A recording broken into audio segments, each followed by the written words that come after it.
Quando compreendemos isso, vivenciar o cristianismo torna-se uma tarefa muito mais simples.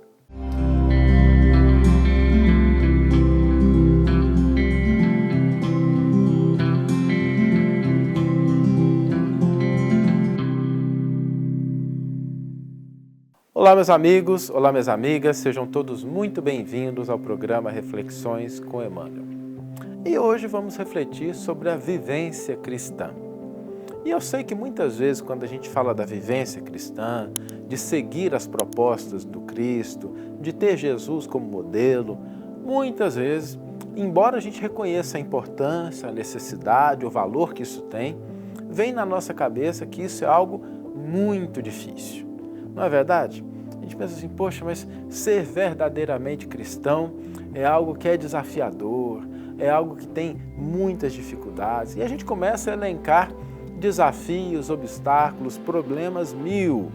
Às vezes até problemas de recursos, de situações. Às vezes a gente fala assim, não, quando eu tiver me desobrigado dessas responsabilidades, ou quando eu tiver esse tipo de recurso, ou quando eu adquirir esse conhecimento, quando eu conseguir fazer a reforma íntima, então aí eu vou estar vivendo o cristianismo legitimamente. E embora essas avaliações elas tenham lá a sua justificativa, elas partem de um pressuposto muito equivocado. Muito equivocado. Que pressuposto é esse? O de acharmos que a vivência cristã, a vivência dos ensinos de Jesus, é algo que se desconecta do nosso dia a dia, daquilo que nós estamos fazendo, dos nossos deveres e responsabilidades no campo do trabalho, no campo da família, no campo social. Muitas vezes a gente acredita que vivenciar a proposta cristã significa grandes lances de caridade, a gente fazer coisas extraordinárias, sacrifícios que vão mudar o mundo, e não tem nada disso. O que o cristianismo nos pede é que sejamos pessoas que cumprem os seus deveres perante a vida. Não é a gente se afastar daquilo que a gente faz, mas é a gente procurar, naqueles deveres que a vida nos pede, o cumprimento adequado. Ir para o trabalho, realizar as nossas atividades, cuidar da família, cuidar do corpo, auxiliar o próximo quando isso for possível, separar um tempo para a oração. Saulo, mas só isso? É aí que começa a verdadeira vivência cristã. Não podemos compartimentalizar esse tema.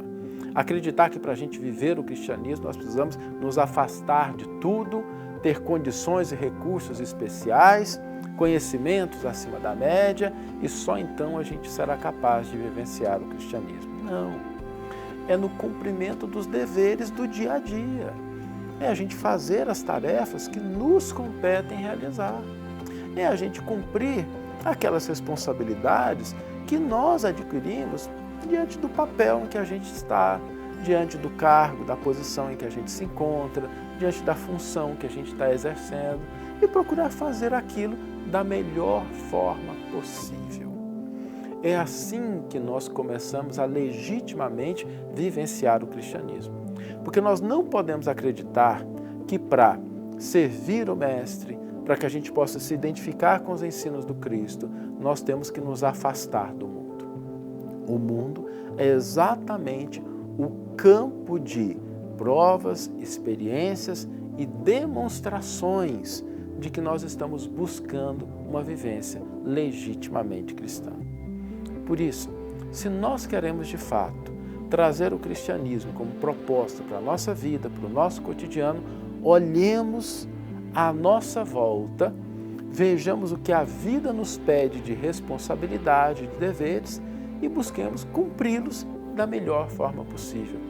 Assim, a vivência cristã, ela vai se introjetando no nosso íntimo, ela começa a fazer parte daquilo que nós somos e cada vez mais a vida vai nos entregando outras atividades que nos possibilitem crescimento, realizações, contribuições de mais amplo espectro.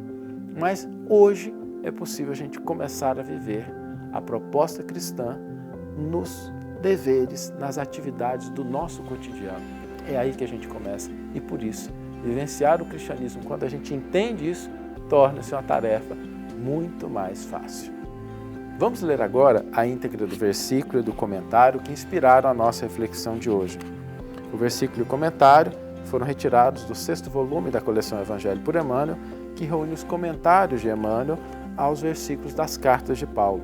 Eu particularmente tenho um carinho muito grande por esse volume, porque a contribuição de Paulo é uma contribuição notável para o cristianismo e quando Emmanuel comenta esses versículos, nos ajuda muito a entender a proposta desse grande apóstolo dos gentios.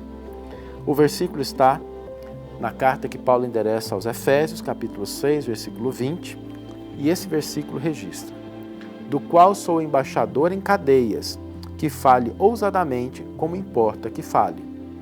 Emmanuel intitula o seu comentário Em Cadeias. Observamos nesta passagem o apóstolo dos gentios numa afirmativa que parece contraditória à primeira vista. Paulo alega a condição de emissário em cadeias e simultaneamente declara que isso ocorre para que possa servir ao Evangelho livremente quanto convinha. O grande trabalhador dirigia-se aos companheiros de Éfeso, referindo-se à sua angustiosa situação de prisioneiro das autoridades romanas. Entretanto, por isso mesmo, em vista do difícil testemunho, trazia o espírito mais livre para o serviço que lhe competia realizar.